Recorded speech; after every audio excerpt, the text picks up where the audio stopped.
बात ये साफ हो गई कि जिस समय में ये एलिगेशन किया था वो फिर अनिल देशमुख हॉस्पिटलाइज थे।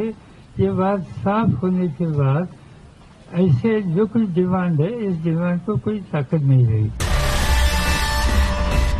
दिल्ली में शरद पवार का ये दावा महाराष्ट्र की सियासत में आए तूफान से निपटने की रणनीति थी, लेकिन इस दावे पर चंद मिनटों में सवाल उठ गए। सवाल ये कि 15 फरवरी को अनिल देशमुख क्या वाकई हॉस्पिटल में थे? क्या देशमुख को बचाना चाहते हैं पवार? शरद पवार के इस दावे पर बीजेपी ने सवाल उठाकर महाराष्ट्र सरकार को बैकफुट पर धकेल दिया। सोचिए, मुंबई में जो कहानी एंटिलिया के बाहर मिली विस्फोटक वाली गाड़ी से शुरू हुई, वो कहानी अब आगे बढ़कर एक के बाद एक नए नए ट्विस्ट में बदल गई। आज विपक्ष के निशाने पर मुख्यमंत्री से लेकर गृह मंत्री तक हैं। सबसे पहले इस कहानी की क्लियर पिक्चर समझने के लिए आप चिट्ठी वाले चक्रव्यूह को समझिए। पूर्व मुंबई पुलिस कमिश्नर परमवीर सिंह की चिट्ठी ने एक साथ कई एंगल को जन्म दे दिया, जिसे आप चक्रव्यूह की व्याख्या से समझ सकते हैं। चिट्ठी की एक रेखा सीधे सीधे 100 करोड़ महीने वसूली के आरोप पर खत्म होती है, दूसरी रेखा सचिन वाजे पर आकर खत्म होती है, तो तीसरी रेखा महाराष्ट्र के गृह मंत्री अनिल देशमुख पर। आज एंटिलिया के बाहर से बरामद हुई विस्फोटक वाली गाड़ी और मनसुख हिरेन की हत्या की कड़ियां जुड़ी हुई हैं।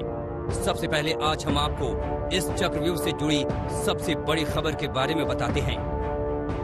खबर नंबर 1, महाराष्ट्र एटीएस आरोपियों को मौकाए वारदात पर लेकर गई। खबर नंबर 2, महाराष्ट्र एटीएस ने मनसुख हिरेन केस में हत्या का खुलासा किया। खबर नंबर 3, महाराष्ट्र एटीएस ने धमकी भरी चिट्ठी वाला प्रिंटर बरामद किया। खबर नंबर 4, महाराष्ट्र एटीएस को सचिन वाजे के खिलाफ पुख्ता सबूत मिले। खबर नंबर 5, मनसुख हिरेन की हत्या में इस्तेमाल सिम कार्ड का राज खुला। विस्फोटक कार केस की इन्वेस्टिगेशन एनआईए कर रही है और मनसुख हिरेन की हत्या की जांच भी अब यही एजेंसी कर रही है। लेकिन महाराष्ट्र एटीएस फुल एक्शन में है, कत्ल और कातिल की कड़ियों को जोड़ चुकी है। मनसुख हिरेन मर्डर केस भले ही एनआईए को ट्रांसफर हो चुका हो, एटीएस अभी भी इस केस में इन्वेस्टिगेट कर रही है। आज के दिन विनायक शिंदे, जिस आरोपी को अरेस्ट किया गया था, उसे वजह के घर ले जाया गया, उसे उस स्पॉट पर ले जाया गया जहां पर मनसुख हिरेन की बॉडी मिली थी। और विनायक शिंदे का जो खुद का घर कलवा में है, वहां पर भी ले जाया गया। बताया जा रहा है वहां से एक प्रिंटर कल रिकवर हुआ था, जिससे जो खत लिखा गया था, शायद वो खत उसी प्रिंटर से प्रिंट कराया गया था जो अंबानी का थ्रेट लेटर था। यहाँ तक कहानी आपको समझ में आ गई होगी, लेकिन कहानी के आगे के हिस्से को समझने के लिए अब केस के किरदारों और उनके ऊपर लगे आरोप के हिसाब से रोल समझिए। किरदार नंबर 1, नाम सचिन वाजे, रोल एंटिलिया केस का सूत्रधार, आरोप बड़ी साजिश का मुहरा। किरदार नंबर 2, नाम परमवीर सिंह, रोल सचिन वाजे के राजदार, आरोप जांच में लापरवाही। किरदार नंबर 3, नाम अनिल देशमुख, रोल वाजे से कनेक्शन, आरोप 100 करोड़ उगाही। किरदार नंबर 4, नाम मनसुख हिरेन, रोल विस्फोटक वाली कार का राजदार, अंजाम हत्या। आपने इन किरदारों को समझा। अब इस कहानी के 2 एंगल के बारे में बताते हैं। एक एंगल के पीछे का मोटिव अब तक क्लियर नहीं है, जबकि दूसरे एंगल का मोटिव एकदम क्लियर है। एंगल नंबर 1, एंटिलिया के बाहर विस्फोटक कार की साजिश वाली पूरी स्क्रिप्ट। इस स्क्रिप्ट के तार अभी तक सचिन वाजे और मनसुख हिरेन से जुड़े हैं, लेकिन विस्फोटक वाली कार के पीछे मकसद क्या था अब तक साफ नहीं हुआ। यानी सचिन वाजे ने ऐसा क्यों और किसके कहने पर किया। एंगल नंबर 2, 100 करोड़ की उगाही का टास्क। महाराष्ट्र के गृह मंत्री अनिल देशमुख पर पूर्व पुलिस कमिश्नर परमवीर सिंह ने 100 करोड़ महीने उगाही का आरोप लगाया है।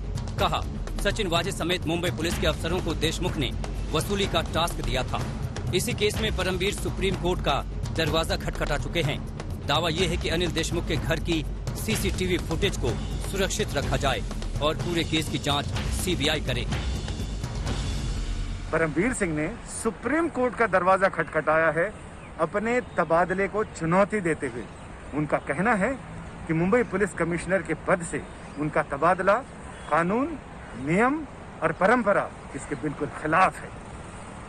अपनी याचिका में उन्होंने ये भी कहा है परमवीर सिंह ने कि उनको सीधे मजबूरन सुप्रीम कोर्ट आना पड़ा संविधान के अनुच्छेद 32 का सहारा लेते हुए, क्योंकि महाराष्ट्र में सरकार ने सीबीआई के प्रवेश पर पाबंदी लगा रखी है, किसी भी मामले की जांच सीबीआई से नहीं करा रहे।